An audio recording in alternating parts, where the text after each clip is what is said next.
This is a response to some of Proteanview's views. Kind of funny.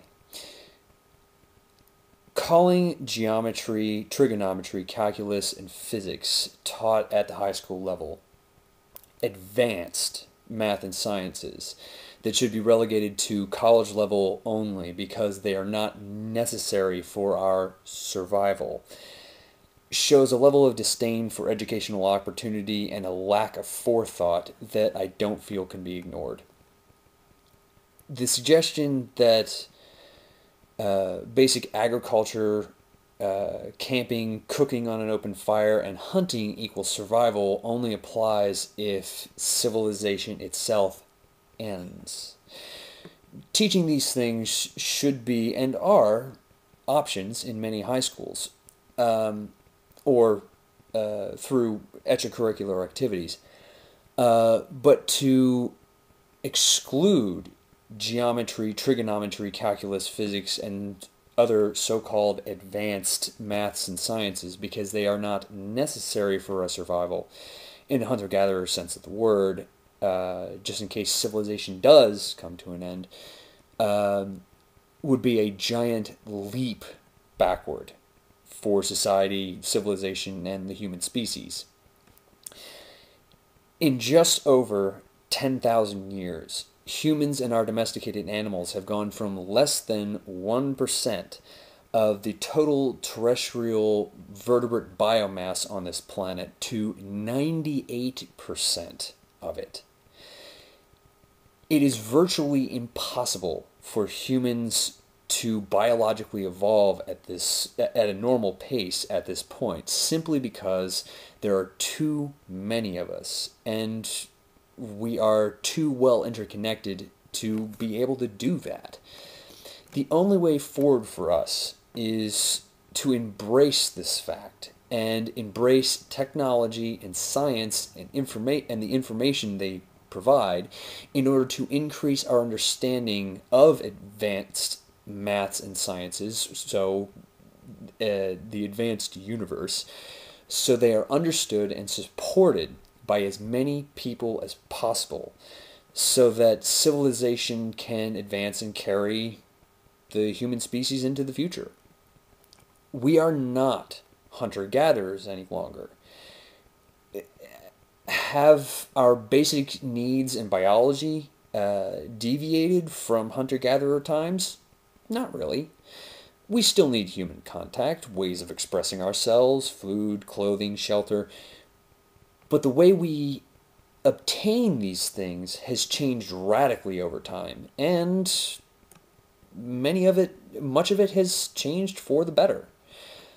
To suggest that we should go back to a time when we lived in tight-knit groups because we were because we need to band together because we were eking out an existence on the edge of survival with no written language, no technology beyond a piece of shaped stone fashioned to a stick, no medicine beyond mashed up roots and powdered seeds, and no knowledge about the wider world beyond the ramblings of a tribal shaman hallucinating from smoking or ingesting whatever natural herbal narcotic that culture had available, while there are almost 7 billion of us on the planet is a farcical idea at best.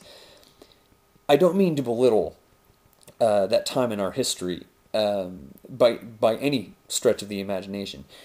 It's viewed as a nostalgic time in our history, and with good reason. Pitting your wits, ingenuity, and physical prowess against nature in a struggle to survive is always an eye-opening, humbling, and character-building experience. But there is no progress in the exercise any longer. There's none, outside of the obvious character-building traits of it. No one can grow and hunt all the food they need for a year on the balcony of their apartment, condo, or row house inside city limits. There's not enough arable land to spread out 7 billion people and have them all grow and hunt their own food. there needs to be specialization so that the needs of the people can be met. And there also needs to be scientific and technological progress so that we can meet the needs and demands of a growing and changing civilization. And in order to do that, we need to promote advanced sciences like trigonometry, geometry, calculus, physics, and chemistry, and so on and so forth.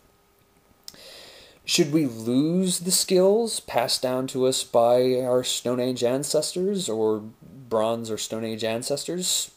Of course not. That would be ridiculous to abandon that knowledge. It's what we've built everything else up on.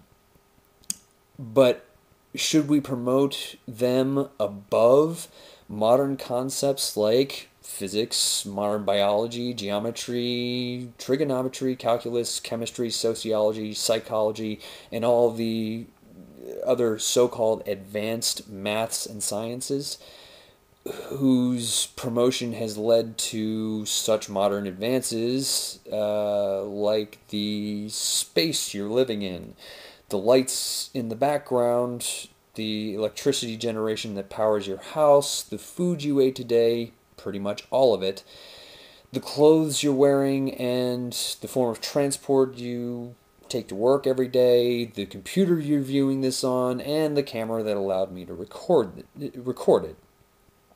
The answer to that question, by the way, is no, unless a giant step backwards is the absolute known future or your goal.